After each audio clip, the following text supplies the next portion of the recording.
Greetings everybody, and welcome to another video. I apologise for my dishevelled appearance. It's quite windy up here and it's been raining on and off, so I've gotten a bit wet and then dried out and then gotten a bit wet. If there's a bit of wind noise, then I do apologise. As I say, it is quite breezy up here. But that leads me to what it is that I'm doing up here today.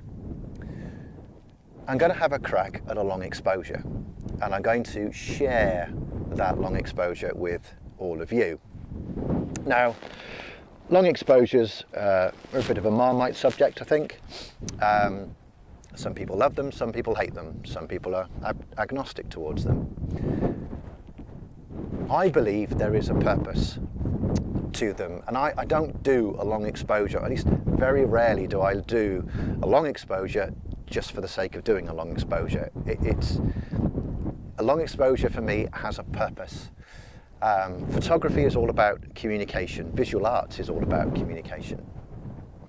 And right now, today, I've had an afternoon with it's been breezy and windy. I've had showers blowing through.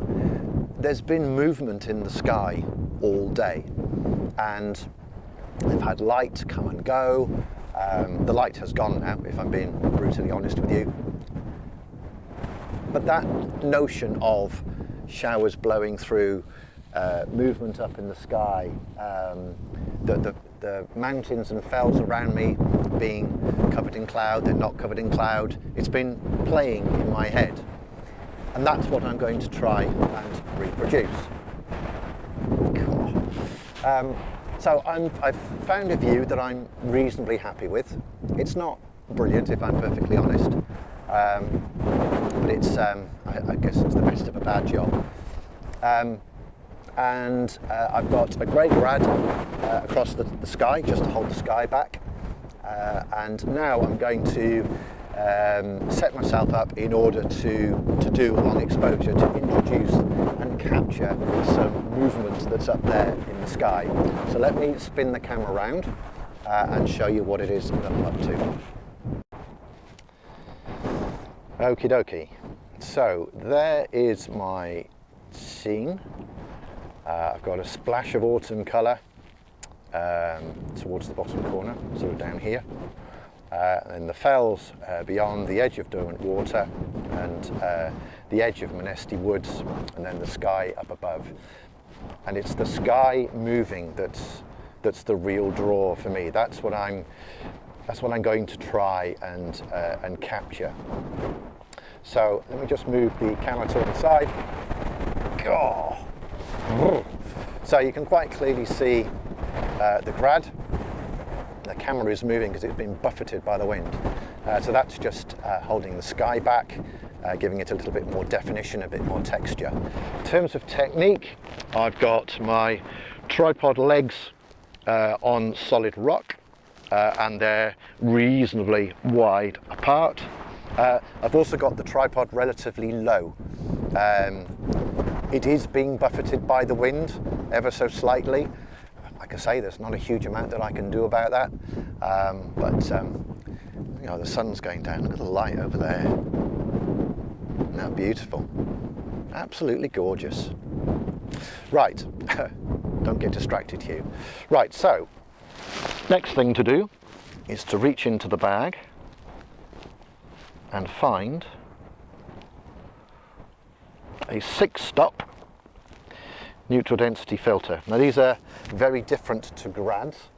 A graduated filter is part grey and part clear, whereas a neutral density is completely, well, to all intents and purposes, completely black. But what that will do is that will reduce the amount of light coming through and hitting the sensor by 6 stops, which is, for those of you uninitiated, is actually quite a lot. Now, going back to the camera for a minute, I have actually manually focused, and the reason for that is when I've got this thing in front of this lens, it's not going to see a darn thing. So that's why I've manually focused, and what I've actually manually focused on is that little island down there, which is, you know, roughly 1/3 into my entire scene, and my aperture is f8. Right, so let's see if I can do this one-handed.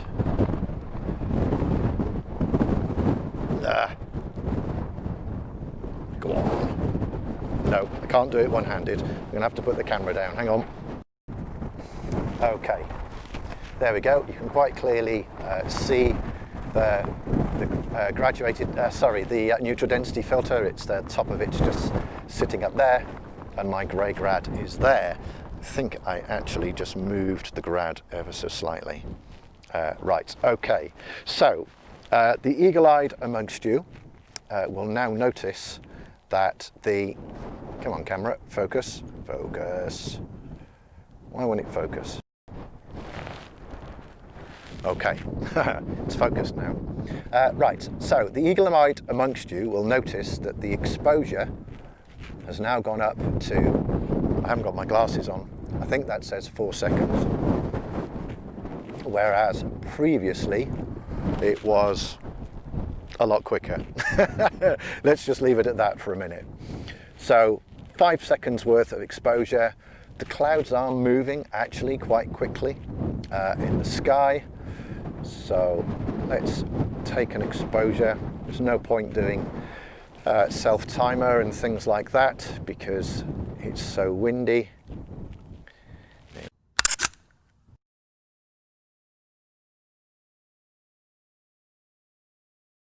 we go. Let's review the result. Where's the info button? And you can quite clearly see it's captured some movement in the sky, but the landmass is actually in quite deep shadow. Let me have a look at the histogram. Yeah, right. So the histogram is very dark. The main bars are all towards the left-hand side. I've got plenty of latitude over here on the right-hand side. So I think I can probably boost the exposure by a stop. That's increased the shutter speed to 10 seconds. Now, I know the camera is being buffeted by the wind, and I know that overall that's going to produce me a result that's not going to be 100% sharp. I'm kind of using this as a metaphor, an opportunity just to describe how I do it rather than create a groundbreaking competition-winning image. And there we go, look, straight away, that's the histogram we had when I first took the image at 4 seconds, more to the left, and now I've got a lot more latitude, a lot more detail in the highlights, and although it's quite difficult for me to see without my glasses on, I think there's a lot more movement captured up in the sky as well. I'm really liking that.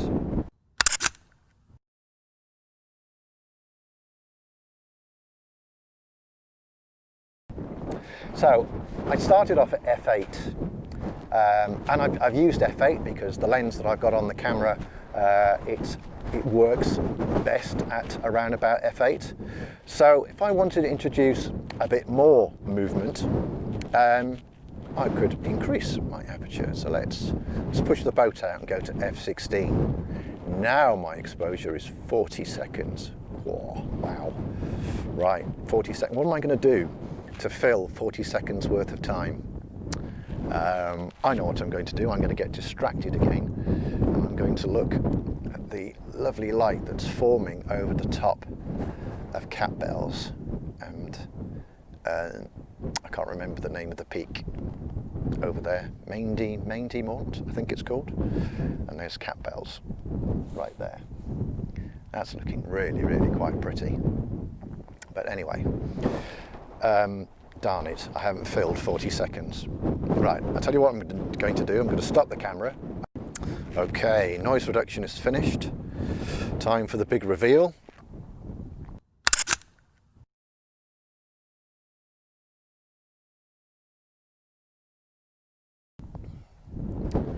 Let's have a look. So where we started.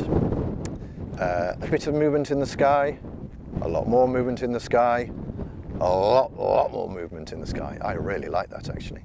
So let's have a look at our histogram. Let's go back to where we started, a bit dark, don't like that. Increase the exposure by a stop, much better. Increase the aperture to, or is it decrease the aperture, in order to produce a longer shutter speed. And you know, the histogram's not changed that much between the two. So yeah, quite happy with that. It's worth noting the noise reduction. Sorry, I was trying to think of the right word. Because this is an Olympus Micro Four Thirds camera, I have noticed that certainly with long exposures, the Micro Four Thirds camera can produce quite noisy results. Even though this is an EM1 Mark III, which is a very, very good camera, it sometimes can produce noisy results even with long exposures. So using noise reduction just helps to produce a smoother image and plenty of information to work with when I get into software. And it really is as simple as that. Have an image to start with. So if I go back to, let's get rid of that. If I go back to my original scene, that's where I started. That's with, without playing with it at all. That's just a normal scene with the grey grad over the top. Happy with that. Stick in the neutral density to start to produce some movement. Check the histogram, which revealed that I could actually increase the exposure quite significantly. That produced more movement in the sky. Increasing that notion of the clouds, the movement, what it is that I've been experiencing all day. And then my final version is playing with the aperture in order to make the shutter speed longer still. But what I am doing is paying attention to that bar graph. That bar graph is key for me. It enables me to find a reasonable balance between movement, and that's suggestion of movement in the sky, and also having a manageable exposure. There we go. So hopefully, nice and simple, nice and straightforward. I don't find it particularly complicated. I find it relatively straightforward. One of the reasons that I love long exposures is not only because it helps me capture notions, but also sometimes it's just fun to do, because you're never truly sure what it is you're going to end up with. You can kind of almost try and work it out based on the motion that's up in the sky, but really and truly you don't know. And sometimes it's worth just trying it just for the hell of it, just to actually see what you capture and whether it actually adds something into the image or whether it just makes it a little bit gimmicky, for want of a better phrase. So I hope you enjoyed that. If you've got any questions, please ask them in the comments below. Please do consider subscribing by hitting the subscribe button and hit the bell button so that you get notified as to when I upload new content. Please give the video a like if you like it. If it's not for you, give it a dislike. Either way, liking or disliking actually does help my channel, and it also helps me learn what really works for my audience. So I'm starting to get quite cold now, so I'm going to pack up and head to the warmth of my bed and breakfast. And until the next one, please stay safe, please stay well. Take care now. See you soon. Maybe just one more.